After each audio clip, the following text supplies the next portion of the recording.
Ah, feminism. You've got to love it. The kind of love I imagine Isaac had for his father Abraham. You know, after that whole sacrifice business that resulted with God meddling more than George Lucas. Today we're looking at another weird and wonderful juxtaposition that only feminism has the batshit crazy to pull off. I hope you enjoy the ride.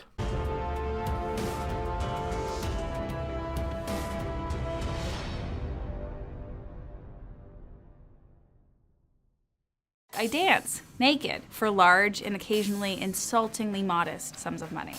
I'm intrigued by several of those words, but I was under the impression that strippers pulled in money by the boatload. Consider yourself lucky though. It's not a path I could turn to, I lack the cleavage. Yes, you can be a stripper and a feminist.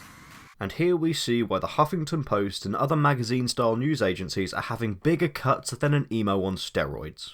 People tell me all the time that I can't be a feminist. Well, unfortunately for you, feminism these days is not about giving women the freedom to choose. It's about telling you what you can and can't do because your feminist overlords think you're all too simple and fluffy-minded not to be manipulated by the devil or the Illuminati. Patriarchy? I don't know, whatever you've rebranded it to. And it's just like, well, that's too bad for you because I am.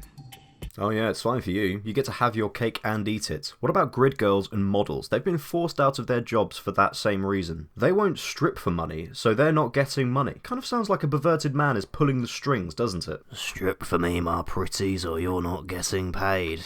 Would explain where free the nip comes from.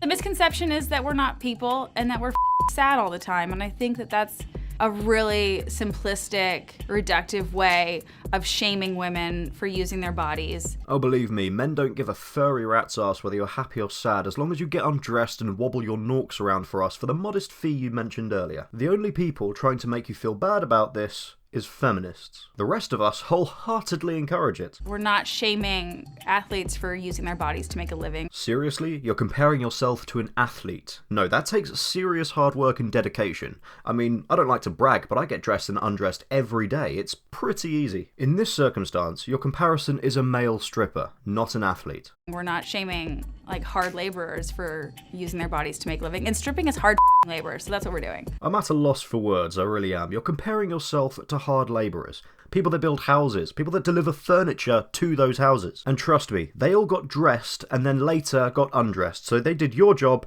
and their job. When the Me Too hashtag came out, I felt completely excluded from this narrative. Oh, poor you. Excluded. Something in the world that won't personally welcome you in with open arms. You must be an absolute train wreck of hormones. Or maybe you could not give a fuck. That works for the rest of the world. When I want to talk about sexual harassment and sexual assault, the time I was raped, that happened before I became a stripper. That happened from somebody I trusted. That happened from somebody who told me women's rights are human rights. So you were raped, and don't get me wrong, that's awful. And the culprit was someone who quoted the feminist gospel, women's rights are human rights. So he was a male feminist. Am I the only one connecting the dots here? Also, if you want to talk about your rape, I wouldn't go looking for support from the feminazis online. Your best bet is putting some of that stripper money into a therapist's pocket. It's infuriating, and we definitely don't feel like we're welcome in that movement at all. Because we understand consent more than anyone else. Everything that we do is consensual. We negotiate at every step. Well then, doesn't that kind of preclude your need for the Me Too witch hunt? Given that it was started about people in power preying on women without consent or coercing them with their influence. You've just said it's consent every step of the way in your job. So I really don't see what you're moaning about or why it's such a big deal you can't hang out with the feminist cool kids. Because to get money, you have to consent first to what you're gonna do for it. That's why we don't feel included in the Me Too movement, because they're like, what do you expect? You're a stripper. And you're like, yeah, I'm a human being who does a job. What does that have to do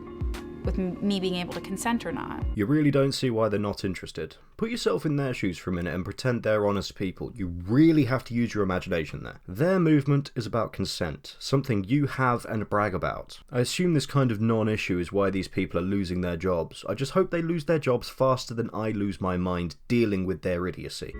I've been stripping for, 5 years before I started comedy. Wait. You're also a comedian. The good name of comedian has been dragged through the sewer lately. 2 job titles that have been absolutely decimated by SJWs are comedian and journalist. And if you're telling jokes while stripping, I don't know how to tell you this, sweetheart, but they're not there for the jokes. Comedy is the most amazing way to communicate complicated ideas. I try to make people laugh as much as I can, and then I shove my righteous feminism down their throat when they're still laughing, and then eventually they kind of like digest it and it's awesome. No, believe me, it never happens. Your comedy will be mediocre at best. If it wasn't, you'd be more famous for that than you are for stripping and appearing in Huffington Post videos. And once you've got them mildly and awkwardly chuckling at best, then punch them in the face with feminism. They'll start questioning every decision they've made in their entire lives that have led them up to this horrific mistake that they've stumbled into and somehow paid for. My mom said this really great thing the other day. She was like, you know what, sweetie, I don't really think you're smashing the patriarchy. I think what you're doing is empowering the matriarchy. Well, now we can all see why you ended up in stripping. Feminist parents. And I really liked that. I thought it was really sweet because I'm more concerned with empowering women than I am like disempowering men. Well, if that's true, perhaps that's why you don't find yourself in sync today with modern-day feminism. Because if dear old mum can see you don't hate men enough, then I'm sure feminists can too. So, lovely viewers, what normal jobs should women not be allowed to do because of feminism's rules, and why? I'll put the answers that make me laugh the most in the end of my next video, and as always, thank you for your time.